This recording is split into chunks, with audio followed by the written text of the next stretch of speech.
जय हिंद। समझते हैं आज भारतीय संविधान के विदेशी स्रोत और हमने हमारे संविधान में किस देश से क्या क्या लिया है। और मैं आपको बताने जा रहा हूं 10 देशों के संविधान से हमने अपने संविधान में कुछ चीजों को शामिल किया गया है। उन 10 देशों के नाम हमको कैसे आसानी से याद हो जाए, उसके लिए हमने एक छोटा सा ट्रिक बनाने का प्रयास किया है और उस ट्रिक को ऐसे पढ़ेंगे हम लोग। हमने लिखा है बोर्ड पर, आजाद, रुक, बिफरा, आज, अमेरिका। फिर से एक बार रिवाइज करेंगे, आजाद, रुक, बिफरा, आज, अमेरिका। आजाद, रुक, बिफरा, आज, अमेरिका। ये 10 देशों के नाम इस ट्रिक के माध्यम से हमको याद हो जाएंगे। तो इस देशों में हमने क्या क्या लिया है, ये आगे हमने विदेशी स्रोत के नाम बताए गए हैं। तो हमको ये पहले देश कंफर्म कर लें। तो आजाद में कौन कौन से देश आते हैं? तो आ से आयरलैंड, जा से जापान, दा से दक्षिण अफ्रीका। फिर रुख में कौन कौन से देश आएंगे? रूस से रूस, टा से कनाडा और बिफरा तो ब्री से ब्रिटेन और फ्रांस से फ्रांस। आज में आ से ऑस्ट्रेलिया, जा से जर्मनी और अमेरिका का नाम लिखा हुआ है अमेरिका। तो ये 10 देशों के नाम हमने बताए हैं। इन 10 देशों से हमने अपने संविधान में कुछ शामिल किए गए हैं। वो विदेशी स्रोत क्या क्या है वो उसका आगे वर्णन मैंने लिखा गया है। तो हम देख लें, आयरलैंड से हमने क्या क्या लिया है? नीति निर्देशक सिद्धांत। नीति निर्देशक सिद्धांत हमने आयरलैंड के संविधान से लिए हैं। राष्ट्रपति के निर्वाचक मंडल की व्यवस्था, तो राष्ट्रपति के निर्वाचन मंडल की व्यवस्था ये भी हमने आयरलैंड के संविधान से लिया है। अगला है राज्यसभा में साहित्य, कला, विज्ञान, समाज सेवा इत्यादि। तो राज्यसभा में जो हमारे 12 सदस्य मनोनीत किए जाते हैं वो भी हमने आयरलैंड के संविधान से लिए हैं। वो किन क्षेत्रों से आते हैं? तो वो हमारा साहित्य से, कला से, विज्ञान से, समाज सेवा से और इत्यादि क्षेत्रों से, खेल से, इससे भी आते हैं। तो ख्याति प्राप्त व्यक्तियों का मनोनयन जो कि राष्ट्रपति के द्वारा किया जाता है, 12 सदस्यों का मनोनयन जो राष्ट्रपति करते हैं हर प्रति 6 वर्ष में, वो हमने आयरलैंड के संविधान से ही ग्रहण किया है। अगला हमारा देश आता है जापान। जापान से हमने लिया है विधि द्वारा स्थापित प्रक्रिया। विधि मतलब कानून होता है, तो विधि द्वारा स्थापित प्रक्रिया कहां से लिया है? तो आपका आंसर हो जाएगा जापान। अगला देश, लास्ट थर्ड देश आता है हमारा दक्षिण अफ्रीका। दक्षिण अफ्रीका के संविधान से हमने लिया है संविधान संशोधन की प्रक्रिया। संविधान के संशोधन की प्रक्रिया जो कि आर्टिकल 368 में इसका वर्णन मिलता है। हमको संविधान में कोई संशोधन करना है तो ये भी हमने दक्षिण अफ्रीका के संविधान से ग्रहण किया है। अगला लिया हमने राज्यसभा के सदस्यों का निर्वाचन। राज्यसभा के सदस्यों का निर्वाचन ये भी हमने दक्षिण अफ्रीका के संविधान से ग्रहण किया है। तो राज्यसभा के सदस्यों का जो निर्वाचन होता है किस पद्धति के माध्यम से होता है, तो वो भी दक्षिण अफ्रीका के संविधान से शामिल किया है। इसके बाद आता है हमारा चौथा देश रूस। रूस से हमने लिया है मौलिक कर्तव्यों का प्रावधान। मौलिक कर्तव्यों का प्रावधान जो कि मौलिक कर्तव्य हमारे संविधान में जोड़े गए हैं, ये बाद में जोड़े गए संविधान में, क्योंकि हमारा सरदार स्वर्ण सिंह समिति की अनुशंसा पर 42वां संविधान संशोधन सन 1976 के द्वारा, फिर से बोल रहा हूं मैं आपसे, सरदार स्वर्ण सिंह समिति की अनुशंसा पर 42वां संविधान संशोधन के 1976 के द्वारा 10 मौलिक कर्तव्यों को संविधान में जोड़ा गया। भाग 4 का अनुच्छेद 51 का, भाग 4 का अनुच्छेद 51 का में इन मौलिक कर्तव्यों को रखा गया है। और वर्तमान में 11 मौलिक कर्तव्य हो गए हैं। 10 तो हमने रूस के संविधान से लिए थे, 11वां मौलिक कर्तव्य हमने 86वां संविधान संशोधन 2002 के द्वारा जोड़ा गया है। और ये 11वां मौलिक कर्तव्य कहता है 6 से 14 वर्ष के बच्चों को सरकार के द्वारा निःशुल्क शिक्षा का प्रावधान, ये 11वां मौलिक कर्तव्य हमारा माना जाता है। तो वर्तमान में 11 मौलिक कर्तव्यों का हमको वर्णन कहां मिलेगा?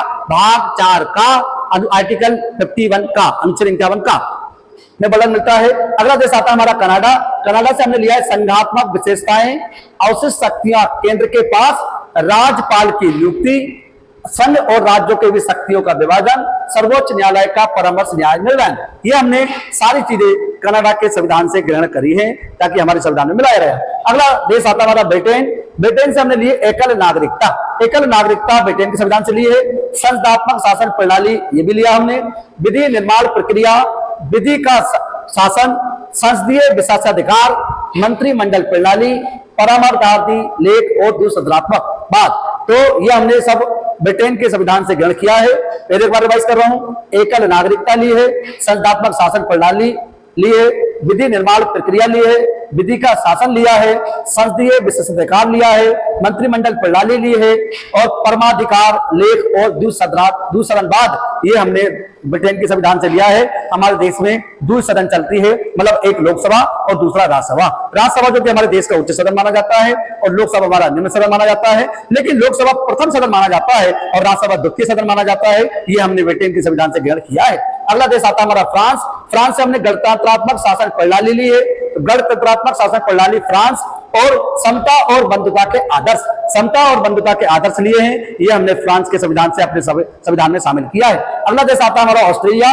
ऑस्ट्रेलिया से हमने बहुत सारी चीजें ली है। नंबर 1, प्रस्तावना की भाषा ली है। प्रस्तावना की भाषा, समवर्ती सूची का प्रावधान लिया है, केंद्र एवं राज्य के बीच संबंध तथा शक्तियों का विभाजन लिया है, संसद की दोनों की संयुक्त अधिवेशन, मतलब संसद की जो दोनों सदन होते हैं हमारे, उनकी संयुक्त अधिवेशन जो होता है हमारा, जो आर्टिकल 108 के तहत बुलाया जाता है राष्ट्रपति के द्वारा, वो भी हमने ऑस्ट्रेलिया के संविधान से ग्रहण किया है। और व्यापार, वाणिज्य और समागम की स्वतंत्रता, ये भी हमने ऑस्ट्रेलिया के संविधान से ही ग्रहण किया है। अगला देश आता है हमारा जर्मनी। जर्मनी से हमने लिया है आपातकाल के परिवर्तन के दौरान राष्ट्रपति मौलिक अधिकार संबंधी शक्तियां। तो आपातकाल जो कि आर्टिकल 352 के तहत लगाया जाता है, जिसको कहते हैं राष्ट्रीय आपातकाल। तो आपातकाल हमारे देश में 3 होते हैं। एक राष्ट्रीय आपातकाल आर्टिकल 352 के तहत, राष्ट्रपति शासन 356 के तहत और वित्तीय आपातकाल 360 आर्टिकल में वर्णन है हमारा। तो ये हमारे तो आपातकाल के परिवर्तन के दौरान राष्ट्रपति मौलिक अधिकार संबंधी शक्तियां, तो जो हमारे ह्यूमन राइट्स हमको मिले हुए मौलिक अधिकार मिले हैं, उन पर राष्ट्रपति जब तक आपातकाल लगा होता है उस समय के लिए वो रोक देता है। अगला आता है हमारा लास्ट देश, जिसका नाम है अमेरिका। अमेरिका के संविधान से हमने काफी चीजें भारत में संविधान में शामिल करी है। नंबर 1 है मौलिक अधिकार। मौलिक अधिकार मतलब ह्यूमन राइट्स होते हैं हमारे, इंग्लिश में ह्यूमन राइट्स कहते हैं, हिंदी में मौलिक अधिकार कहते हैं। मौलिक अधिकार हमने 7 मौलिक अधिकार हमने जो अमेरिका के संविधान से ग्रहण किए थे, जो कि वर्तमान में अभी 6 बचे हुए हैं। हम देखते हैं मौलिक अधिकारों का जो वर्णन है वो भाग 3 में है और अनुच्छेद 12 से 35 के बीच में हमको मौलिक अधिकार मिलते हैं। तो 12 से 35 के बीच में अनुच्छेद 19F में हमारा संपत्ति के मौलिक अधिकार का वर्णन हमको मिला हुआ था, जो कि सरकार ने 44वां संविधान संशोधन सन 1978, तो 44 का संविधान संशोधन था 1978 में हुआ था, जिसके तहत संपत्ति के अधिकार को विधिक और कानूनी अधिकार बना दिया गया है।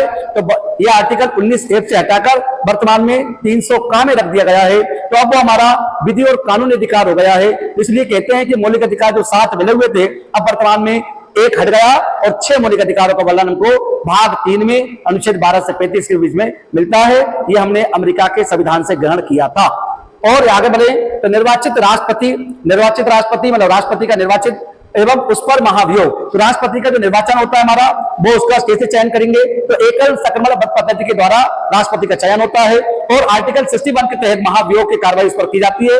राष्ट्रपति यदि अपने संविधान के खिलाफ, संविधान के यदि कोई गलत काम करता है, तो राष्ट्रपति को भी हटाने का प्रावधान हमारे आर्टिकल 61 में लिखा गया है। उस पर महाभियोग की कार्रवाई की जा सकती है और राष्ट्रपति हट सकता है। यह अनुच्छेद 61 में, ये भी हमने अमेरिका के संविधान से ग्रहण किया है। उपराष्ट्रपति का पद भी हमने वहीं से लिया है।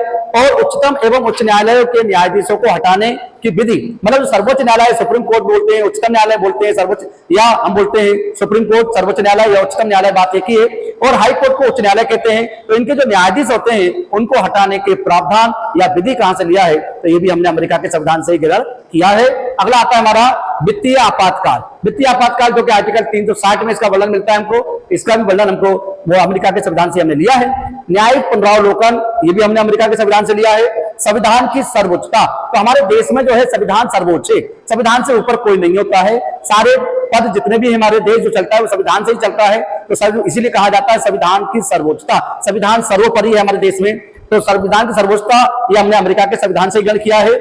न्यायपालिका की स्वतंत्रता, न्यायपालिका मतलब जो कोर्ट होती है हमारी, सुप्रीम कोर्ट वगैरह है, ये इन पर कोई किसी का बंदिश नहीं होती है। तो न्यायपालिका स्वतंत्र है, इसलिए वो अपना न्याय करती हैं। न्यायपालिका की स्वतंत्रता ये हमने अमेरिका के संविधान से ग्रहण किया है।